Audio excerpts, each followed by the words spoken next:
আসসালামু আলাইকুম, সবাইকে শুভেচ্ছা এবং স্বাগত। আমরা দেখতে দেখতে ফ্রি হ্যান্ড রাইটিং এর অনেকগুলো পার্ট শেষ করেছি। অনেকগুলো বিষয় আমরা জেনেছি। আমরা হচ্ছে যে সেন্টেন্স তৈরি করতে হবে কিভাবে, টেন্স, ভয়েস, তারপর কোয়েশ্চেন করতে হয় কিভাবে, অক্সিলারি মডেল, অনেকগুলো বিষয় শিখেছি।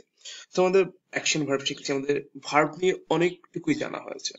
কিন্তু তারপরেও কিছু স্পোকেন রুলস বা কিছু হচ্ছে রুলস আছে যেগুলো না জানলে আপনি মাঝে মধ্যে আপনার মনের কথাগুলো সঠিকভাবে ব্যক্ত করতে পারবেন না। তো দ্যাটস হচ্ছে যে আমরা আজকে কিছু রুলস শিখবো, যেগুলোর মাধ্যমে হচ্ছে আপনার যে রাইটিং এবং হচ্ছে স্পিকিং এর প্রতি আপনার অনেকটা ভয় দূর হয়ে যাবে। এই সকল সেন্স আসলে আপনি ইউজ করতে পারবেন। তো আজকে প্রায় আমরা 40টার মতো রুলস দেখবো, যেগুলো আপনার অনেক কাজে আসবে রাইটিং এর জন্য এবং স্পিকিং এর জন্য। তো চলুন আমরা শুরু করি। তো আমাদের আজকে let's learn more English rules for writing. তো আমাদের প্রথম যে রুলসটি আছে সেটা হচ্ছে যে কোনো কিছু হওয়ার কথা বা করার কথা বোঝালে আমরা সাপোজ টু ব্যবহার করব। এর গঠনটি হচ্ছে am, is, are, was, are, suppose to plus verb one. Like আমার তার সাথে দেখা করার কথা, I am suppose to meet him. আমার তোমার আমাকে ফোন করার কথা ছিল, you were suppose to call me. অর্থাৎ কোনো কিছু হওয়ার কথা বা করার কথা ছিল বা করার কথা হলে হচ্ছে আমরা সাপোজ টু ব্যবহার করব। এর পূর্বে am is are, অতীত হলে was are ব্যবহার করব।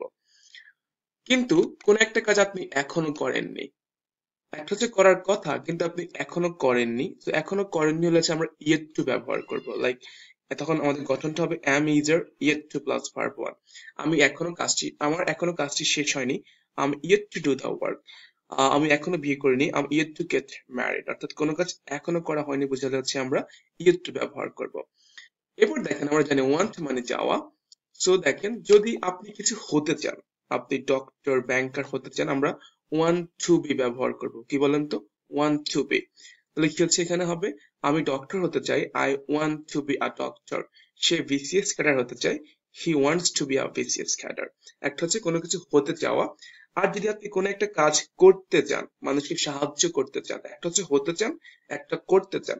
তো করতে চাইলে জাস্ট আমরা শুধু want ব্যবহার করব। আমরা জানি want মানে যাওয়া, এরপরে টু প্লাস ভার্ব ওয়ান হবে।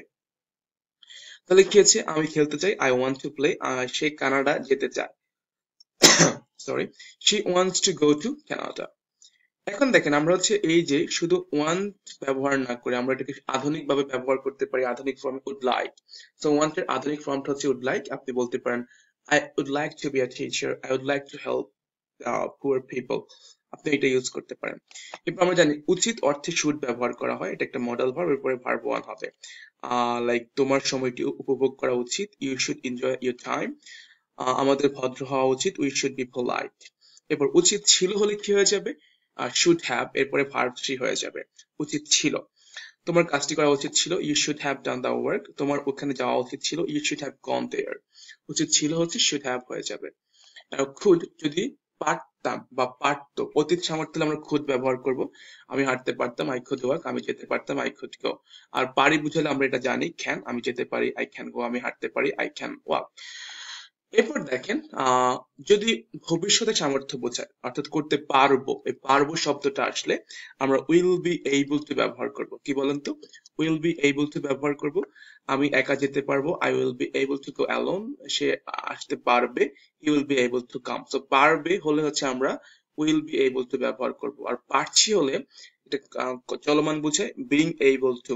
এর আগে am is are হবে, এরপর being able to। আমি ইংরেজি বলতে পারছি, am being able to speak in English. আমি বিরিয়ানি রান্না করতে পারছি, am being able to cook biryani. এরপর পারছিলাম বোঝালে যে অতীতে পারছিলাম, এই পারছিলাম শব্দটা হলে যদি দেখেন ক্রিয়ার শেষে পারছিলাম, আই মিন বাংলা বাক্যের শেষে পারছিলাম শব্দটা থাকলে আমরা was being able two, was were being able two ব্যবহার করব।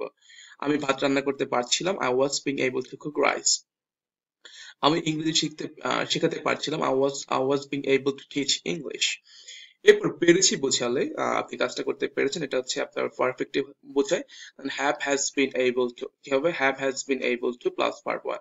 আমি ইংরেজি শিখতে পেরেছি, I been able to learn English. সে এই গণিতটি সম্পূর্ণ করতে পেরেছে, he has been able to complete this math. তো হচ্ছে যে পেরেছি হলে আমরা হ্যাজ বিন বা হ্যাভ বিন ব্যবহার করব। এরপর কোনো কাজ বাধ্যবাধকতামূলক, যে যেতেই হবে, খেতেই হবে, তেই থেকে আমরা হ্যাভ টু বা হ্যাজ টু ব্যবহার করব। লাইক আমাকে ইংলিশ শিখতেই হবে, I have to learn English. তোমাকে যেতেই হবে, ইউ হ্যাভ টু গো। আর যদি অতীতে বাধ্যবাধকতা হয়, যে এখানে হয়েছিল শব্দটি থাকে, যে আমাকে যেতে হয়েছিল, খেতে হয়েছিল, আমরা হ্যাড টু ব্যবহার করব। লাইক আমাকে সেখানে যেতে হয়েছিল, I had to go there. তাদের গণিত সমাধান করতে হয়েছিল, they had to solve the math. এরপর অবশ্যই বোঝালে হচ্ছে আমরা মাস্ট ব্যবহার করব। সো আমার তোমাকে সেখানে অবশ্যই তুমি সেখানে অবশ্যই যাবে, ইউ মাস্ট গো দেয়ার।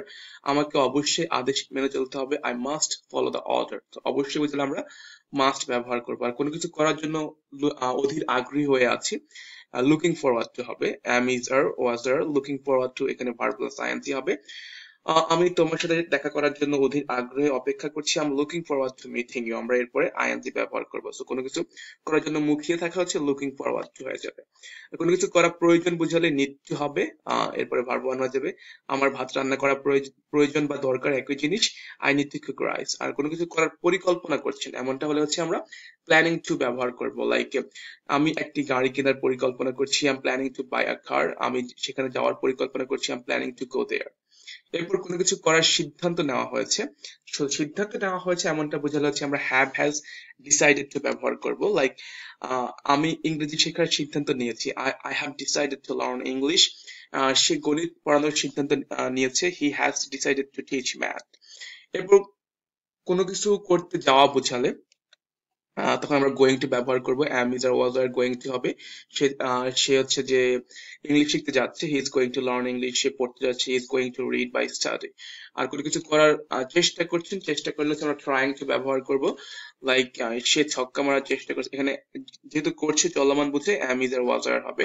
তো সে ছক্কা মারার চেষ্টা করছে, he is trying to hit six. আমি ইংলিশ শেখার চেষ্টা করছি, I am trying to learn English. আর অতীতে অভ্যস্ততা বুঝলে আমরা ইউজ টু ব্যবহার করব। লাইক সে ইংলিশ শিখে অভ্যস্ত, সে কি অভ্যস্ত বা কাজটা করতাম, আমরা ইউজ টু ব্যবহার করব। আর যদি ভবিষ্যতে মালিকানা বুঝে আমরা উইল হ্যাভ ব্যবহার করব। থাকবে বুঝালে আমরা উইল হ্যাভ ব্যবহার করব, আমার একটি বই থাকবে, I will have a book. আমার একটি ল্যাপটপ থাকবে, I will have a laptop. আর কোনো কিছু করার এখনই সময় হলে হচ্ছে আমরা ইট ইজ টাইম ব্যবহার করব, যে এখনই ইংলিশ শেখার সময়, it is time to learn English. এখনই যাওয়ার সময়, it is time to go there. এরপর দেখেন কোনো কিছু আছে বুঝালে কি হবে, হ্যাভ। সো নরমালি আছে হলে আমরা হ্যাভ দিয়ে বাক্য তৈরি করে ফেলবো, হ্যাভ বা হ্যাজ। আর নেই হলে, যে এটা নেই, আমরা হ্যাভ নো বা ডোন্ট হ্যাভ দিয়ে বাক্য তৈরি করব। আমার ল্যাপটপ নেই, I don't have a laptop, আর I have no a laptop. আর ছিল বুঝালে আমরা হ্যাড ব্যবহার করব, আমার একটি ল্যাপটপ ছিল, আই হ্যাড আ ল্যাপটপ। আমার একটি বই ছিল, আই হ্যাড আ ল্যাপটপ, দুঃখিত, বুক। আর ছিল না অর্থে আমরা ডিডেন্ট হ্যাভ, কি হবে, ডিডেন্ট হ্যাভ মানে ছিল না। আমার একটা ল্যাপটপ ছিল না, I didn't have a laptop. আর রহিমের ফোন ছিল না, Rahim didn't have a laptop. আর থাকবে বুঝালে আমরা এটা একটু আগে দেখেছি, উইল হ্যাভ হবে।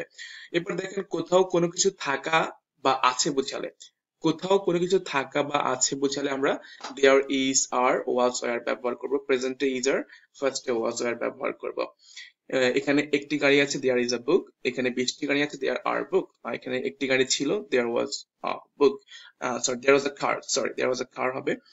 এরপর কাউকে ভদ্রভাবে অনুরোধ করতে চাইলে আমরা উড ইউ মাইন্ড বা উড ইউ প্লিজ ব্যবহার করব।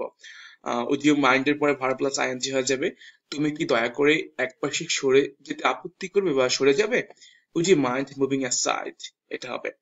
এরপর কোনো কিছু করতে হচ্ছে, আমরা শিখেছিলাম হবে, আমাকে যেতে হবে, খেতে হবে, হয়েছিল। আর যদি বলি খেতে হচ্ছে, এ হচ্ছে বোঝালে হচ্ছে আমরা হ্যাভিং টু ব্যবহার করব। কি বলেন তো, হ্যাভিং টু ব্যবহার করব। সো আমাকে ভাত রান্না করতে হচ্ছে, এটা হচ্ছে চলমান বোঝায়, তাহলে আম হ্যাভিং টু কুক রাইস। আমাকে ইংলিশ শিখতে হচ্ছে, আম হ্যাভিং টু লার্ন ইংলিশ। আর কোনো কিছু না করে থাকতে পারছেন না, ক্যান নট বাট হবে, যে আমি আর ইংলিশ না শিখে থাকতে পারছি না, এটা হচ্ছে can, I can not but learn English.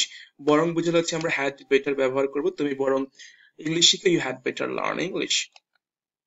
কেউ কোনো বিষয়ে দক্ষ বুঝালে গুড অ্যাট, আমি যার ওয়াজ আর গুড অ্যাট হবে, সে ইংলিশে দক্ষ, he is good at English. অদক্ষ বা খারাপ বুঝালে ব্যাড অ্যাট হবে, আমি যার ওয়াজ আর ব্যাড অ্যাট। আর কাউকে তুচ্ছ তাচ্ছিল্য করে বলতে, যে তুমি ইংলিশ বলতে পারো না বা লিখবা, তাহলে কি হবে, you can not write, you can not speak English let alone write. So কাউকে তুচ্ছ তাচ্ছিল্য করতে, অবহেলা করতে হচ্ছে আমরা লেট অ্যালোন ব্যবহার করি। তো এই হচ্ছে আমাদের প্রায় 39টি হচ্ছে যে রুলস, যেগুলো আপনি ব্যবহার করে আপনার রাইটিংটাকে আর এক্সপ্লেন্ড করতে পারেন। আমরা পরবর্তী ভিডিও কমপ্লেক্স সেন্টেন্স, অর্থাৎ একটা বাক্য বড় করবেন কিভাবে, আমরা সেই বিষয়গুলো শিখবো। তো সবাইকে ধন্যবাদ যুক্ত হওয়ার জন্য, দেখা হচ্ছে পরবর্তী ভিডিওতে। আসসালামু আলাইকুম।